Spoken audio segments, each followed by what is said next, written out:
lume, mă numesc Nicu și astăzi începem o nouă serie cu Food Draft 2017. Deci hai să începem. Alegi noi YouTube așa mai bună. Nu știu cu care să mergem. Mergem cu aceasta. Zic ce ok. Notificări. Așa. Hai, ceva bun. Mergem cu Robin. Așa. Messi, Ronaldo, ceva. Neymar, Cristiano Ronaldo. Normal mergem cu Cristiano Ronaldo. Hai să vedem aici vârf. Ceva bun. Păi, cam toți sunt la fel, după chemistry. Mergem cu ăsta, Diago Costa. Ceva bun. Oh, mergem cu ăsta.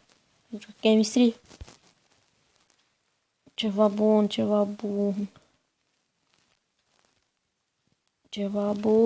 Nu cred. Ce să mergem acum, nu știu, cred că o să aleg dintre ăștia doi. Ăsta sau ceva. Ăsta sau ăsta, nu știu. Păi eu o să merg cu ăsta pentru chemistry. Bă, nu prea am chemistry pentru că dar e ok. Cu ce să merg? Merg cu Giuliano. Ceva bun? Ia să vedem. Păi mergem pe ăsta, fiindcă zic eu că e cel mai bun. Haide, ceva bun. Mergem cu ăsta că e de la Barcelona. Și ok, deoarece e apărare la Barça și nu prea trece nimeni de apărare de la Barça. Ce să alegem noi, Mergem cu ăsta de 90 pentru chemistry, v-am mai zis dată. Ia să vedem aici, facem o schimbare și aici. Așa și așa. Cristiano e bun aici, așa să punem aici și pe Robin aici. Așa zic eu că e mai bine, deoarece avem și cu draft. Hai să vedem acum ce să mai luăm. Ceva bun. E ceva slab, mai bine zis. Mergem cu asta. Și acum portare de națională. Hai un Casillas. Ceva bun. Pua, ce portar mi-a dat. De milioane. Mergem cu asta. Și hai să facem și noi să așezăm într-un fel să avem chemistry. Bă, nu-i bine așa.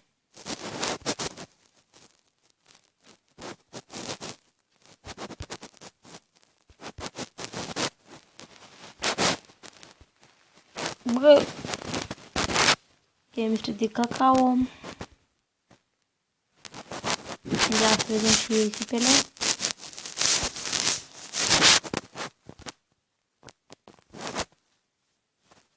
Ia să vedem ceva bun, te rog. Cristiano Ronaldo, un Messi, auzi, ceva și pe mine ce zic.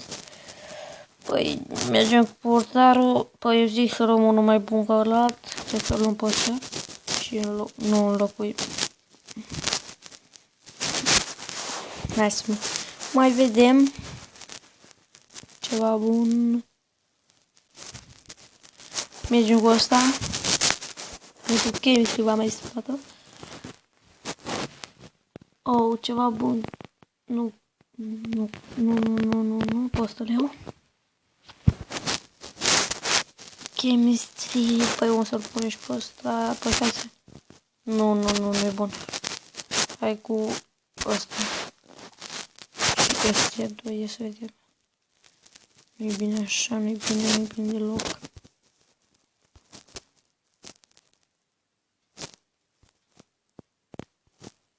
Nu-i bine. Lăsăm așa momentan. Ia să vedem. Păi mergem cu ăsta de la Barça. Ia să vedem. Bun de tot. Ok. Chemistry bun. Cam foarte bun.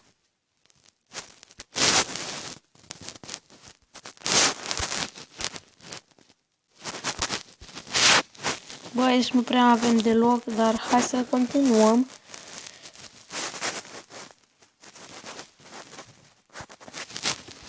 Ia să vedem.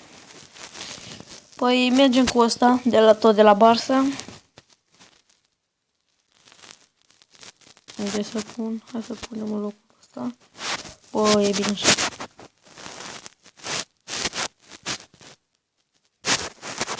Da, e foarte bine până acum. Ceva bun. Messi. Foarte bun. Foarte bun. Foarte bun. Ia să vedem dacă merge așa schimbarea. Nu. Așa e ok. Deci avem foarte mult chemistry. Pe cineva de la Barça să băgăm. Uitați aici. Pentru chemistry, da. Nu e bun. Deci, așa aici. Deoarece nu se mai am aici două, deci nu. Mai vedem. Ia să vedem ceva bun. Ceva bun. Müller. Hai să luăm pe Müller. Ia să vedem. Nu e bun nici Müller. Dar lăsăm pe Müller. Aici. Ia să vedem așa. Nu aici. Bă, cu portarul nu prea avem. Ia să mai vedem niște rezerve bune. Portal, ceva bun. Ceva bun. Bă, luăm pe ăsta. Ia să mai vedem. Neymar, normal. Și-l punem și pe ăsta aici și chemistry ok.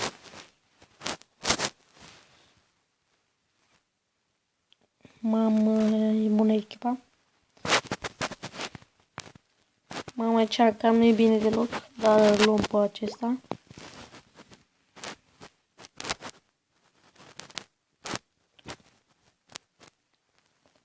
Ia să vedem noi aici.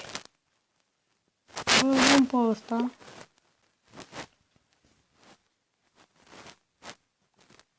Ia să vedem, o să-l băgăm și pe ăsta.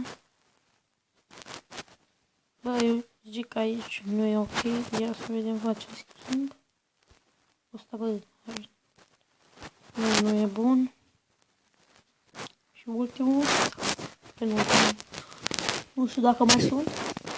Bă, luăm pe Ozil.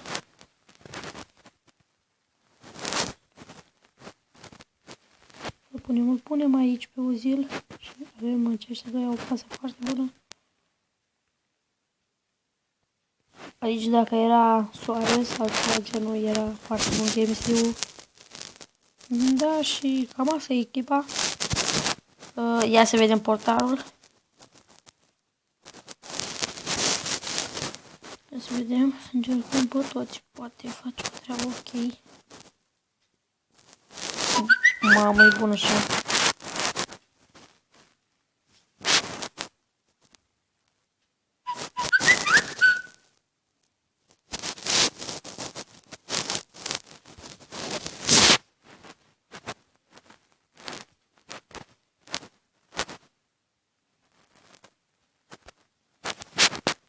Da, e mai bine așa, uite așa și eu, dar nu știu de ce aș băga în apărare un portar.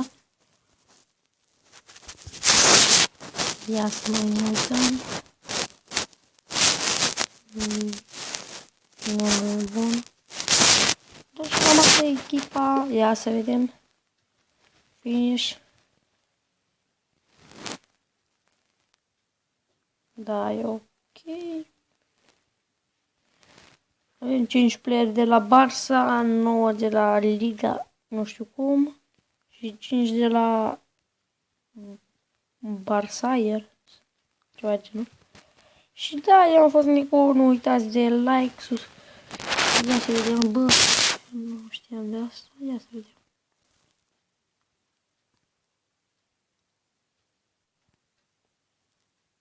Este de la noi, știu că e de la noi.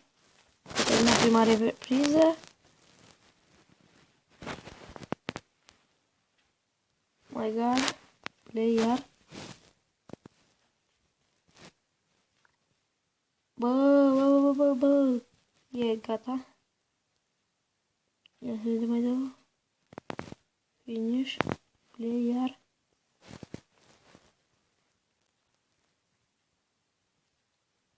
Mamă, ne rupe! Ne-a rupt. Ne-a rupt de data asta. Da, să vedem. Ceva bun, ceva bun? Nu cred. Să să mai dăm unul. Ceva bun. Un Suarez, ceva. Fernandez. Ok. Ceva bun, ceva bun. Ia să vedem. Grec. Hai să salvăm un close play și hai să-i dăm drumul de un match să vedem dacă ne luăm bătaie sau nu ne luăm. Bun, și cam atât cu acest episod. Eu am fost Nicu, nu uitați de butonul de like și subscribe. Pa.